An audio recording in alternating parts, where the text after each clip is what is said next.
Hello everyone, welcome back to channel benchmark study. आज हम discuss करेंगे PIB series for the month of May और ये होगा हमारा मई मंथ का पार्ट 1। तो इस लेक्चर की पीडीएफ के लिए आप हमारा टेलीग्राम चैनल ज्वाइन कर सकते हैं, जिसका लिंक आपको डिस्क्रिप्शन में दे दिया जाएगा। तो स्टार्ट करते हैं लेक्चर को और बढ़ते अपनी फर्स्ट न्यूज की तरफ।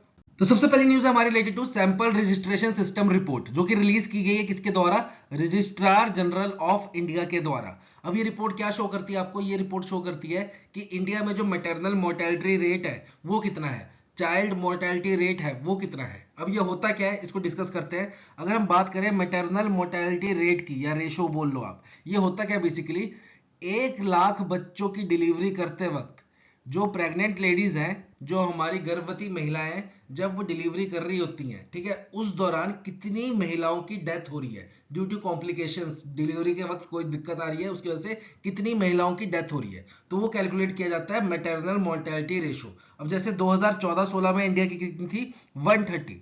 अब ये मतलब क्या है, जो 1 लाख गर्भवती महिलाएं, प्रेग्नेंट लेडीज है, जब वो बच्चों की डिलीवरी कर रही हैं, उस दौरान उन 1 लाख में से 130 महिलाओं की क्या हो जा रही है? डेथ हो जा रही है ड्यू टू वेरियस कॉम्प्लिकेशंस। अब ये डिक्लाइन होके कितना हो गया है? ये आ गया आपका 93 पे। अब मतलब क्या है, 1 लाख प्रेग्नेंट लेडीज जो हैं, गर्भवती महिलाएं, जब वो डिलीवरी कर रही हैं, उस दौरान 1 लाख में से 93 लेडीज की जो है वो डेथ हो रही है। तो ये डिक्लाइन हुआ है, 130 से 93 पे पहुंच गया है। और यह टारगेट क्या है? यहाँ पे टारगेट है इसको 93 से ले जाके कितने पे रखना? 70 या उससे नीचे। क्यों? क्योंकि ये एक सस्टेनेबल डेवलपमेंट गोल भी है। एसडीजी गोल जो होते हैं हमारे, उसमें ये एसडीजी 3 के अंडर आता है। एसडीजी 3 क्या है हमारा? एसडीजी 3 होता है हमारा गुड हेल्थ एंड वेलबींग। तो उसके अंदर ये हमारा मैटरनल मोर्टेलिटी रेशो भी आती है। और एसडीजी 3 के अनुसार बाय ईयर 2030 जो ये हमारा एमएमआर है, मैटरनल मोर्टेलिटी रेशो या मैटरनल मोर्टेलिटी रेट, ये कितना होना चाहिए? 70 या उससे लेस होना चाहिए। तो अभी इंडिया का ऑन एन एवरेज कितना है? 93। ठीक है, बढ़ते हैं नेक्स्ट स्लाइड की तरफ।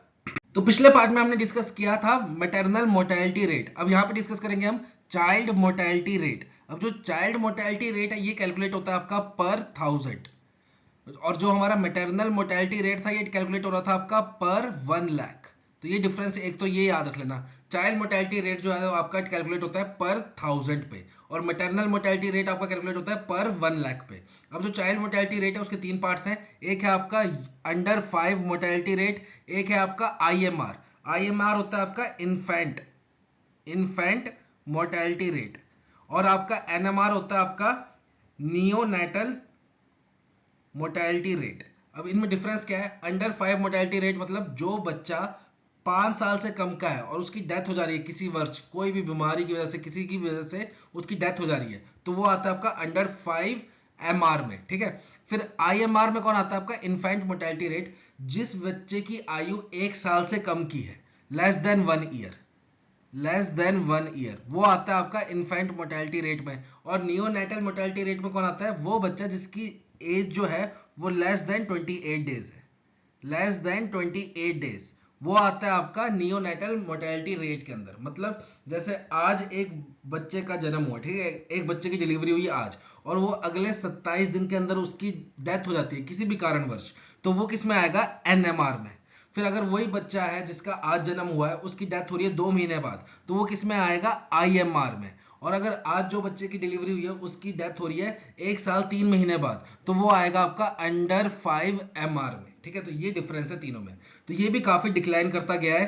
पहले जो रेट था वो 45 था, मतलब 1000 बच्चे पैदा हो रहे थे, उसमें से 45 जो है वो 5 साल की कम आयु में ही एक्सपायर हो जा रहे थे। ठीक है, उनकी मृत्यु हो जा रही थी किसी भी कारणवश। अब वो डिक्लाइन होकर कितना हो गया? 31। ठीक है, अगर हम आईएमआर की बात करें तो ये 39 से डिक्रीज होकर कितना हो गया? 27।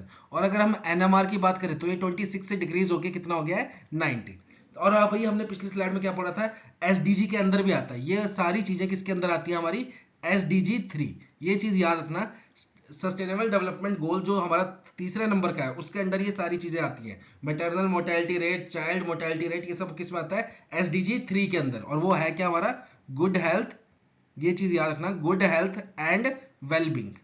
ठीक है, अब यहाँ पे देखो, यहाँ पे हमारे को स्टेट वाइज रैंक्स भी दी गई हैं जो कि इंपॉर्टेंट है। अगर हम बात करें मैटरनल मोर्टेलिटी रेट की, वो कितना है हमारा टारगेट? 2030 तक 70 या उससे कम करने का। ठीक है, पूरे इंडिया का। पर कुछ स्टेट ऐसे हैं जिन्होंने एट प्रेजेंट ही ये टारगेट अचीव कर लिया है। उसमें से नंबर 1 पे कौन सा है? केरला।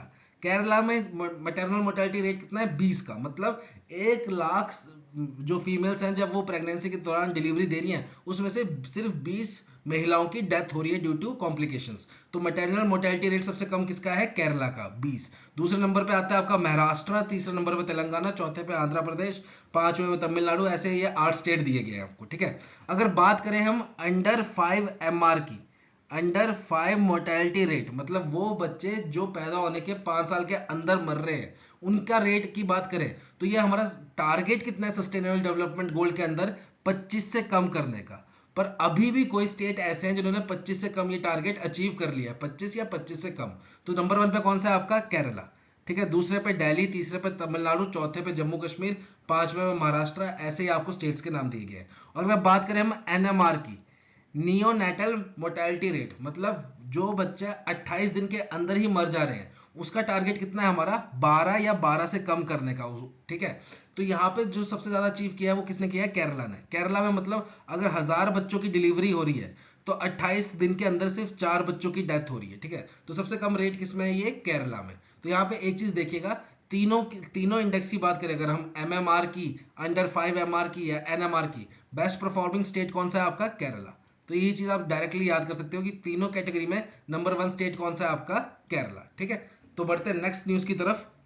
अब यहां से स्टार्ट होता है हमारा इंपॉर्टेंट वन लाइनर, और ये इस बारी हमने एमसीक्यू फॉर्म में ट्राई किया है। तो अपना फीडबैक जरूर दीजिएगा कमेंट सेक्शन में कि आपको ये एमसीक्यू फॉर्मेट कैसा लगा, ठीक है। तो सबसे पहला क्वेश्चन है हमारा कि इंडिया में अभी रिसेंटली क्या हुआ है? BrahMos aerospace integration and testing facility centre का लॉन्च हुआ है, ठीक है। उसको इनॉग्रेट किया है किसके द्वारा? डिफेंस मिनिस्टर राजनाथ सिंह के द्वारा। तो हमें ये बताना है कि ये जो BrahMos aerospace integration and testing facility centre है ये कहां पे खुला है? तो ये खुला है, हमारा राइट आंसर है option number C, Lucknow, UP में। अब ये जो यहाँ पे दो बातें तीन याद रखिएगा, जो ब्रह्मोस है ये 2 कंट्रीज का ज्वाइंट वेंचर है एक तरीके से। कौन कौन सी? एक तो इंडिया और दूसरा कौन सा है हमारा? रशिया, ठीक है। तो ये दोनों ने मिलकर बनाया क्या? ब्रह्मोस। और ये जो aerospace integration and testing facility centre बनाया गया है इसका एक मेन कारण और क्या है कि इंडिया को जो आत्मनिर्भर बनाना है इन डिफेंस में, इंडिया को आत्मनिर्भर बनाना, साथ ही साथ इंडिया का एक बहुत बड़ा टारगेट है वो क्या है कि ये ब्रह्मोस को सेल करे, ठीक है। ब्रह्मोस को दूसरी कंट्रियों को बेचे, जिससे क्या होगा? इंडिया का एक्सपोर्ट इंक्रीज करेगा। और इनका मेन टारगेट कौन कौन सी कंट्रीज है? जैसे आपकी फिलीपींस होगी, फिर आपकी इंडोनेशिया होगी, फिर आपकी वियतनाम होगी, फिर आपका सिंगापुर हो गया। इन कंट्रीज को ब्रह्मोस मिसाइल बेचने का इनका काफी ज्यादा टारगेट है और काफी ज्यादा बातचीत चल रही है। और इन कंट्रीज को क्यों? क्योंकि सारी कंट्रीज आपको देखो बेसिकली साउथ चाइना सी जो है आपका वो किसके साथ डोमिनेटेड है? सबसे ज्यादा डोमिनेट किसने किया हुआ है? चाइना ने।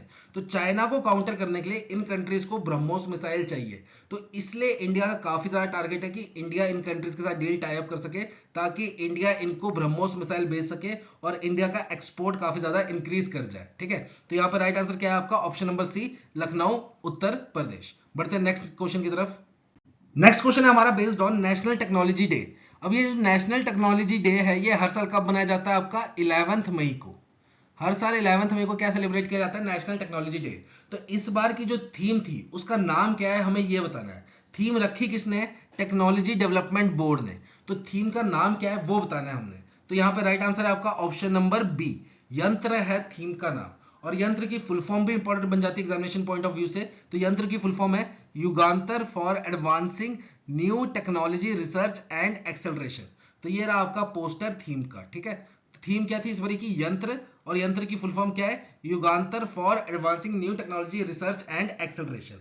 अब यहाँ पे 11 मई को नेशनल टेक्नोलॉजी डे किस लिए सेलिब्रेट किया जाता है? क्योंकि 11 मई को 1998 में इंडिया ने 2 बातें की थी। क्या?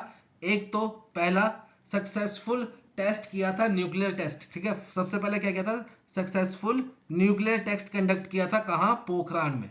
तो एक तो बात ये थी। दूसरा, मेडन फ्लाइट, मतलब पहली फ्लाइट उड़ान भरी थी किसने? इंडिया के हंसा 3 एयरक्राफ्ट ने। हंसा 3 एयरक्राफ्ट।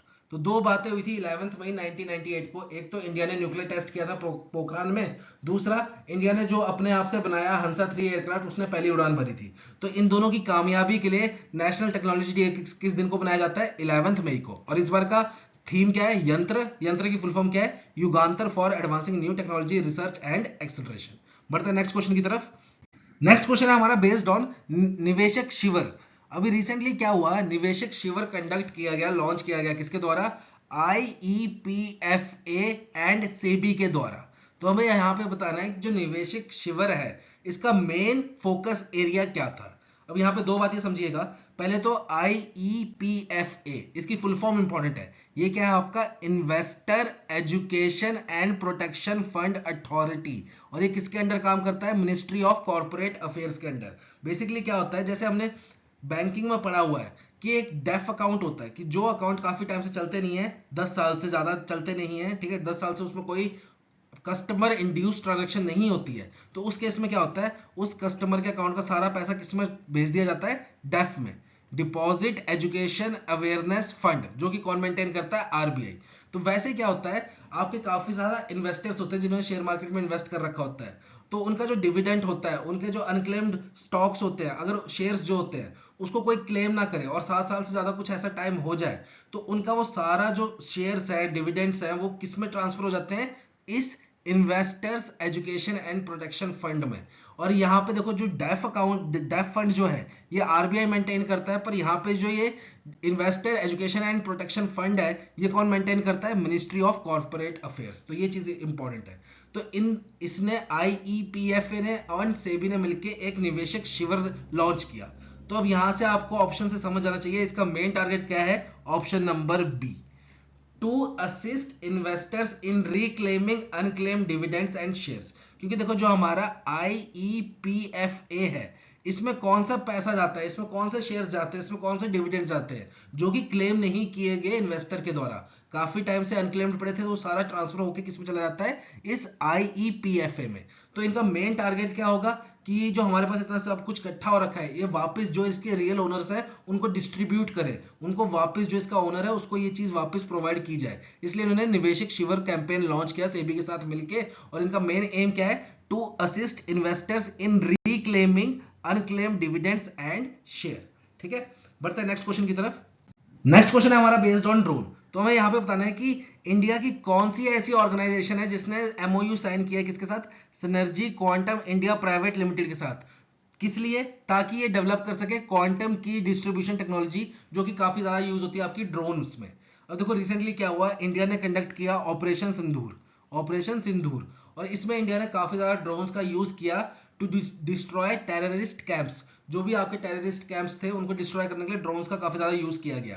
तो यहाँ पे इंडिया को भी अब समझ आ रहा है कि जो आने वाली लड़ाइयां होंगी, आने वाला टाइम होगा, वॉरफेयर होगा, उसमें ड्रोन्स का काफी ज्यादा यूज होगा। और काफी कंट्रीज जो है वो इंडिया से काफी ज्यादा आगे निकल चुकी हैं अगर हम ड्रोन टेक्नोलॉजी की बात करें। जैसे चाइना हो गया, US हो गया, इवन टर्की, टर्की भी इंडिया से काफी आगे निकल गया है अगर हम बात करें ड्रोन टेक्नोलॉजी का। तो इंडिया भी अब बूस्ट कर रहा है कि वो ड्रोन टेक्नोलॉजी को और ज्यादा बूस्ट करेगा और ज्यादा फोकस करेगा अटैक ड्रोन्स के ऊपर। तो यहाँ पे इंडिया की कौन सी ऑर्गेनाइजेशन ने MOU साइन किया है? Synergy quantum India private limited के साथ। तो यहाँ पे राइट आंसर होगा आपका option number D, C dot. C dot क्या आपका? Centre for development of telematics. इन्होंने MOU साइन किया synergy quantum India private limited के साथ to develop drone based technology. अब यहाँ पे आपको एक दो बातें और याद रखनी चाहिए, 2-3 फेमस ड्रोन्स के नाम है वो भी आपको याद होने चाहिए, एग्जामिनेशन में ऐसा भी पूछा जा सकता है। तो एक तो सबसे फेमस है आपके US के 2 ड्रोन्स, एक है आपका रीपर, एक है आपका हॉक। ये 2 ड्रोन्स हैं US के।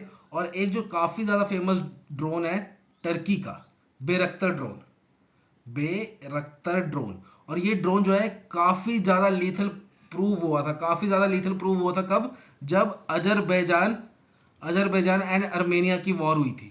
तो टर्की ने काफी ज्यादा बेरख्तर ड्रोन जो है वो अजरबैजान को सप्लाई किए थे और एक काफी ज्यादा लीथल प्रूव हुए थे इस वॉरफेयर में। तो ये बेरख्तर जो है ये आपका सेल्फ डिस्ट्रॉयड ड्रोन है, ठीक है, टारगेट बेस्ड ड्रोन है, टारगेट को हिट करता है सीधा।